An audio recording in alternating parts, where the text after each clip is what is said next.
The message came in at 5 in the morning. I was standing in the middle of an overseas military base, 60 pounds of gear still on my back, boots I hadn't changed in 31 hours, 9 months deployed, 9 months of early formation calls, field exercises, and weekends watching other soldiers video call their kids back home. And now I was finally going home. I pulled out my phone the way you do when you've been waiting for something, anything, a safe travels. I can't wait to see you. One new message from my dad. Easter is better without you. Don't come. I read it once, then again, then typed back one word. Understood. Then I sat down on a concrete bench, opened my laptop, and started filling out paperwork. Within 48 hours, there were 7 missed calls on my father's phone. One of them came from a lawyer, not his, and everything he had spent 4 years quietly building behind my back began to fall apart. My name is Savannah Cole. I'm 28 years old, and I'm a sergeant in the United States Army. This is the story of the last time I let my own blood use my loyalty like a tool they could pick up and put down, whenever it suited them. Let me take you back to where this family betrayal actually started. To the night my name ended up on that mortgage. It was dark outside the terminal. Around me, soldiers were wrapping up their last calls before boarding, laughing too loud the way people do when they're relieved. One guy 2 rows down had his phone propped against his knee, his daughter's face filling the screen, both of them crying. I watched him for a second. Then I looked back down at my phone. No calls, no voicemails, not even a text from my brother asking what time my flight landed. I told myself it was fine. I'd sent the travel itinerary 3 weeks ago, but when I scrolled up and saw my dad's message sitting there like a door quietly locked while I was away, something shifted. No context. No explanation. 9 months. And that's the welcome home. I typed my one-word reply and hit send before I could write anything longer. Because here's what 9 years of military service teaches you. You learn which battles you win by charging and which ones you win by going still, by letting the other person believe they've already won, while you figure out exactly what leverage they just handed you. Here's what you need to know. 5 years ago, my dad called me out of nowhere, not to check in, but because he needed something. He and his wife Dana wanted to buy a house, bigger, better neighborhood, more space. The problem was his credit score was sitting around 632, and his documented income didn't qualify him for a decent rate. The best they were being offered was 7.8%. My uncle Marcus called me 2 days later. Marcus is a retired real estate attorney, the kind of careful, deliberate man who explains things twice to make sure you really understood the first time. If you go on as co-bore thrower, he said, the rate drops to 4.9 and you'd hold 30% equity in the property. He gave me a week to think.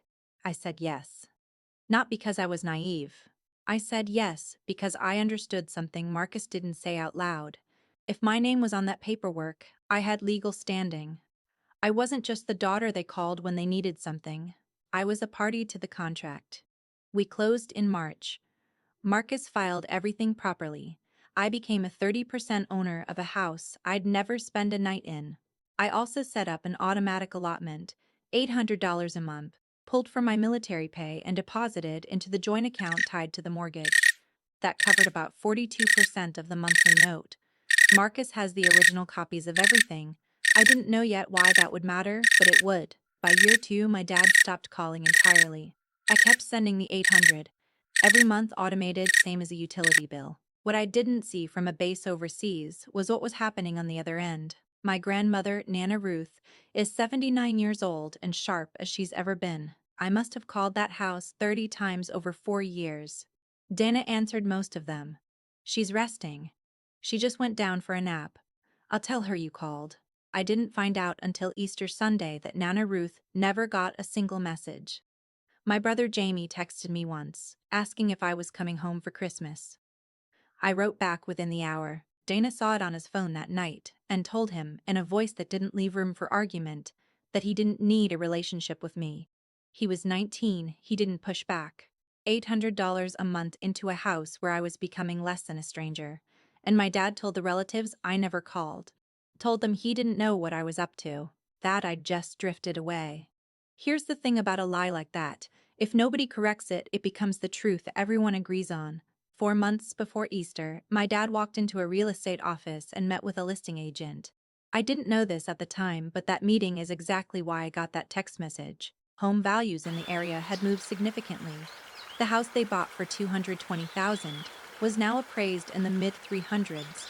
Real money sitting in those walls. Dana's salon had been losing money for over a year. The math wasn't complicated. Sell the house, clear the debt, help Jamie start over. What stood between her and that plan was my name on a deed. My dad asked his attorney whether there was any way to sell without my signature. The attorney told him no. So instead of calling me and offering a fair buyout, he took the longer road, the one that required me to stay distant, uninformed, and agreeable. The text at the airport wasn't grief. It was a door he was trying to close before I could walk through it. He just didn't count on the fact that I was already on my way. I called a military JAG officer, a legal specialist I'd worked with before, at 6 in the morning. I told her I was a co-borrower on a civilian mortgage, that I had reason to believe the primary borrower was about to list the property without notifying me. She was quiet for a second. Then she said, "Do you want to stop the sale or do you want your equity?" I thought about it. I want what's mine. She walked me through 2 steps. First, cancel the allotment immediately. My money, my right, no explanation needed. Second, send an equity position inquiry to the lender. Standard letter. Co-borrowers right under the loan agreement. The lender is legally required to notify all parties when they receive it. Your father will know you sent it, but he won't know what you're planning to do next. I canceled the allotment. I drafted the inquiry letter. It took me 11 minutes. 48 hours later, my dad's phone buzzed with an email from the mortgage servicer. Co-borrower Savannah Cole has submitted an equity position inquiry. All parties are being notified. I had bought that ticket back home 3 months earlier. The seat was already assigned. When the text came in, I thought about canceling it. I sat on that bench for 20 minutes. But I kept thinking about Nana Ruth. She's 79, and she thought I had quietly walked out of her life. I needed her to know that wasn't true. Not in a letter. In person. At a table where no one could intercept it. I didn't cancel the ticket, I just didn't tell anyone I was coming. I called Marcus from a parking lot 2 miles from the house. When I asked him to bring the original closing documents and allotment records to Easter dinner, he was quiet for 3 seconds. Then he said, "I'll be there at 11:15. He didn't ask why. I rang the doorbell at 11:15. My brother Jamie opened the door. His face went through 4 expressions in 2 seconds. Then something younger and simpler broke through. "You actually came." I walked in. Dana appeared from the kitchen holding a dish towel. The moment she saw me, her face went perfectly, deliberately still. Before I made it 3 steps, I heard a voice from the living room. Thinner than I remembered, but clear. "Savannah." I walked past my dad, close enough that he had to step aside, and crossed the room to the wing chair where Nana Ruth was sitting. She held both my hands and didn't let go for a long time. "You're so thin," she said. "I'm fine, Nana, I promise." When Marcus laid 3 documents on the table during dinner, the original purchase agreement, 4 years of $800 transfer records, and an independent appraisal showing the house at $342,000, the room went completely still. My dad had asked me to sign away my ownership stake.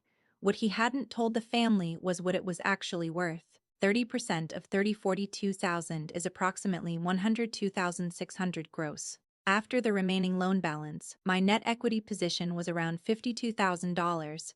Aunt Carol put her hand over her mouth. Jamie looked at his father. "Dad," he said, "you were selling the house." My dad looked at Dana. Dana looked at her plate. Jamie turned to her. "Did you know?" She didn't answer. "Nana." Ruth put both palms flat on the table. Then she looked at my dad and said his full name, the kind of thing she had done maybe twice in my entire memory, and asked him one question. "Did you know she was calling?" He was quiet for a long time. "Yes," he finally said. "I knew she was calling." Nana Ruth looked at him the way you look at someone when disappointment runs deeper than anger.